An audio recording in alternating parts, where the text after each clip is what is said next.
कहते हैं प्रत्येक व्यक्ति, चाहे वह अमीर हो या गरीब हो, फिर चाहे वह किसी भी जाति, धर्म या समुदाय से क्यों ना आता हो, व्यक्ति के द्वारा किए गए उसके अच्छे या बुरे कर्मों का भोग व्यक्ति को इसी लोक में भोगना पड़ता है। व्यक्ति के साथ उसके कर्मों की पोटली तब तक उसके साथ रहती है जब तक व्यक्ति के द्वारा किए गए कर्मों का भोग व्यक्ति भोग ना ले। हम सभी किसी न किसी रोज़ भगवान के सामने बैठकर ये शिकायत ज़रूर करते हैं कि भगवान, आखिर मैं ही क्यों, आखिर मेरे साथ ही ऐसा क्यों होता है, मैंने किसी का क्या बिगाड़ा है, आखिर मेरे साथ इतना बुरा क्यों होता है। जय श्री कृष्ण प्रिय दर्शकों, आज के इस वीडियो में मैं पूरी कोशिश करूंगी कि आप सभी के मन में उठ रहे हर एक सवाल का जवाब आप सबको मिल जाए, आपके उस क्यों का उत्तर भी आपको इस वीडियो में मिले।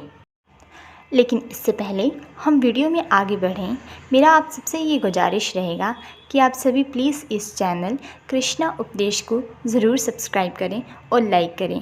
आपके इस प्यारे से और छोटे से सब्सक्राइब और लाइक की वजह से हमें ढेर सारी मोटिवेशन और सपोर्ट मिलता है, इसलिए प्लीज़ इस चैनल को सब्सक्राइब ज़रूर करें।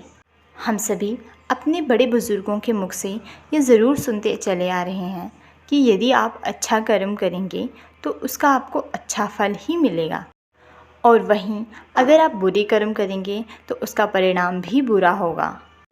परंतु आजकल का टाइम ऐसा नहीं है। अक्सर हम देखते हैं कि बेचारे अच्छे लोगों के साथ ही बुरा होता है।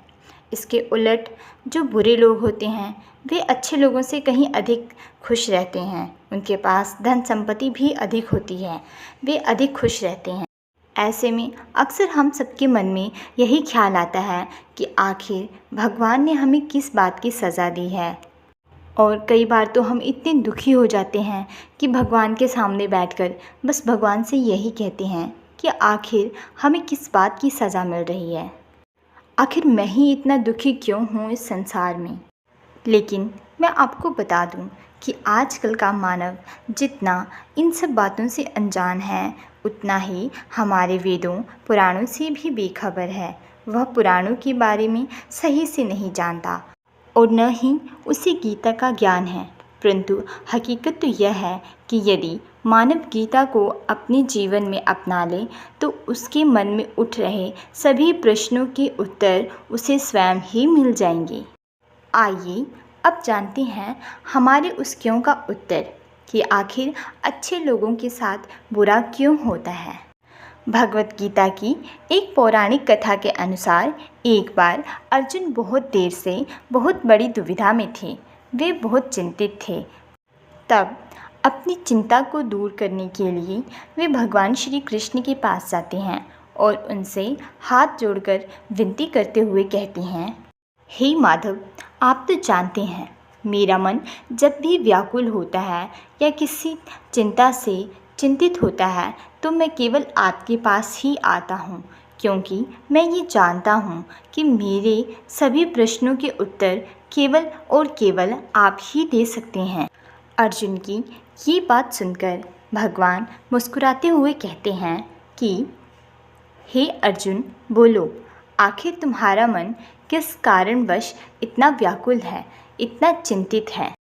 तब अर्जुन भगवान श्री कृष्ण के सामने बैठकर विनम्रता से उनसे पूछते हैं कि हे माधव, आखिर क्या कारण है, किस कारणवश अच्छे लोगों के साथ हमेशा बुरा ही होता है, बल्कि उसके उलट जो बुरे लोग होते हैं वे अधिक सुख भोगते हैं और साथ ही धनी भी होते हैं। मुझे इसका कारण जानना है। प्रभु, मैं इन सब का कारण जानना चाहता हूँ। कृपा करके मुझे इन सब का कारण बताएं, मेरी चिंता को दूर करें। अर्जुन के मुख से ऐसी बातें सुनकर माधव मुस्कुराते हुए कहते हैं कि हे अर्जुन, मनुष्य जैसा सोचता है, जैसा वह महसूस करता है, वैसा बिल्कुल नहीं होता, जबकि अज्ञानता की वजह से वह सच्चाई को समझ नहीं पाता है। उस वक्त अर्जुन भगवान की यह बात समझ नहीं पाए। तब भगवान अर्जुन को समझाते हुए कहते हैं कि हे पार्थ, मैं तुम्हें एक कथा सुनाता हूँ। उस कथा को सुनकर तुम समझ जाओगे कि हर प्राणी को उसके कर्मों के अनुसार ही उसे फल मिलता है। प्रकृति हर किसी को अपनी राह चुनने का मौका देती है। अब यह मनुष्य पर निर्भर करता है कि वह धर्म की राह चुनेगा या अधर्म की। कथा शुरू करते हुए भगवान श्री कृष्ण कहते हैं कि हे अर्जुन, एक नगर में 2 पुरुष रहा करते थे। एक पुरुष व्यापारी था। उसके जीवन में दान धर्म की बहुत मान्यता थी। वह प्रतिदिन पूजा पाठ करता था, मंदिर जाता था, दान धर्म भी करता था। वह धर्म और पूजा पाठ में बहुत ज़्यादा यकीन करता था। वहीं दूसरी तरफ दूसरा पुरुष बिल्कुल इसके विपरीत था। वह हर रोज़ मंदिर तो जाता था, लेकिन पूजा करने नहीं, बल्कि जूते चप्पल चुराने। उसे दान, पुण्य व धर्म इन सब चीज़ों से कोई लेना देना नहीं था। इसी प्रकार समय बीतता गया और एक बार बहुत ज़ोर से बारिश होने लगी। ऐसी बारिश को देखकर दूसरे पुरुष ने सोचा कि यह सही मौका है मंदिर का सारा धन चुराने का, क्योंकि आज बारिश हो रही है, इसीलिए आज वहाँ पर कोई आया भी नहीं होगा। जैसे तैसे करके पंडित की नज़रों से बचते हुए उस चोर ने मंदिर का सारा धन चुरा लिया। ठीक उसी समय धर्म कर्म में विश्वास रखने वाला व्यक्ति भी मंदिर पहुंचा। दुर्भाग्य से पुजारी ने उसे ही चोर समझ लिया और चिल्लाने लगा। वहाँ लोग एकत्र हो गए। उस व्यक्ति को बहुत मारा लोगों ने।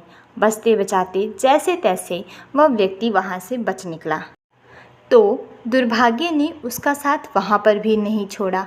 मंदिर से बाहर निकलते वक्त वह व्यापारी एक गाड़ी से टकरा गया और घायल हो गया। फिर वह व्यापारी लड़खड़ाते हुए घर की तरफ जाने लगा। रास्ते में उसकी मुलाकात उसी व्यक्ति से हुई जिसने मंदिर का सारा धन चुराया था, और वह बड़ी खुशी से कहने लगा कि आज तो मेरी किस्मत चमक गई, मुझे इतना सारा धन जो मिल गया। यह सब देखकर व्यापारी बहुत दुखी हुआ। उसका मन बहुत उदास हुआ। जैसे तैसे घर पहुंचकर उसने भगवान की सारी तस्वीर बाहर निकाल दी। कुछ सालों के बाद दोनों ही पुरुषों की मृत्यु हो गई। मरने के बाद जब दोनों ही यमराज की सभा में पहुँचे, तो वहाँ पर जब भले व्यक्ति ने दूसरे व्यक्ति को देखा तो वह बहुत क्रोधित हुआ। उसे बहुत गुस्सा आया और उसने यमराज से पूछ ही लिया, मैं तो हमेशा अच्छे कर्म ही करता था, दान पुण्य करता था, पूजा पाठ में विश्वास रखता था, जिसके बदले में मुझे पूरी ज़िंदगी केवल अपमान और दर्द ही मिला। और वहीं दूसरी तरफ इस व्यक्ति को नोटों से भरी पोटली और मान सम्मान भी। आखिर मेरे साथ इतना भेदभाव क्यों? इस पर यमराज जी ने कहा, पुत्र, तुम गलत समझ रहे हो। जिस दिन तुम्हारी गाड़ी से टक्कर हुई वह दिन तुम्हारे जीवन का आखिरी दिन था, परंतु तुम्हारे अच्छे कर्मों की वजह से तुम्हारी मौत एक छोटे से चोट में बदल गई। अब तुम इस व्यक्ति के बारे में जानना चाहते हो तो सुनो। इस व्यक्ति के भाग्य में राजयोग था, परंतु इसके बुरे कर्मों की वजह से और अधर्म की वजह से इसका राजयोग मात्र एक छोटी सी धन की पोटली में बदल गया। सारी कथा को ध्यानपूर्वक सुनने के बाद भगवान ने अर्जुन से पूछा, पार्थ, क्या अब तुम्हें तुम्हारे सवालों का जवाब मिल गया? हे पार्थ, ऐसा सोचना कि भगवान तुम्हारे कर्मों को नज़रअंदाज कर रहे हैं, यह बिल्कुल सत्य नहीं है। भगवान हमें कब क्या किस रूप में दें, यह मनुष्य को बिल्कुल भी समझ नहीं आता है। इसलिए हे पार्थ, मनुष्य को कभी भी उसके अच्छे कर्मों से मुख नहीं मोड़ना चाहिए। उसे सदैव अच्छे कर्म करते रहना चाहिए। और इस बात को भगवान श्री कृष्ण ने भगवद गीता में भी कहा है कि हे अर्जुन, मैं अच्छे लोगों को धन तो नहीं देता, परंतु उनका साथ सदैव देता हूँ, और बुरे लोगों को धन तो देता हूँ, लेकिन कभी उनका साथ नहीं देता। इसलिए भगवान श्री कृष्ण कहते हैं कि मनुष्य का फ़र्ज़ होता है कि वह सदैव ही अच्छे कर्म करें और अपने अच्छे कर्मों को करते रहें, क्योंकि गीता में भी कहा गया है कि मनुष्य के कर्म कभी बेकार नहीं जाते, फिर चाहे वे अच्छे कर्म हों या बुरे कर्म हों।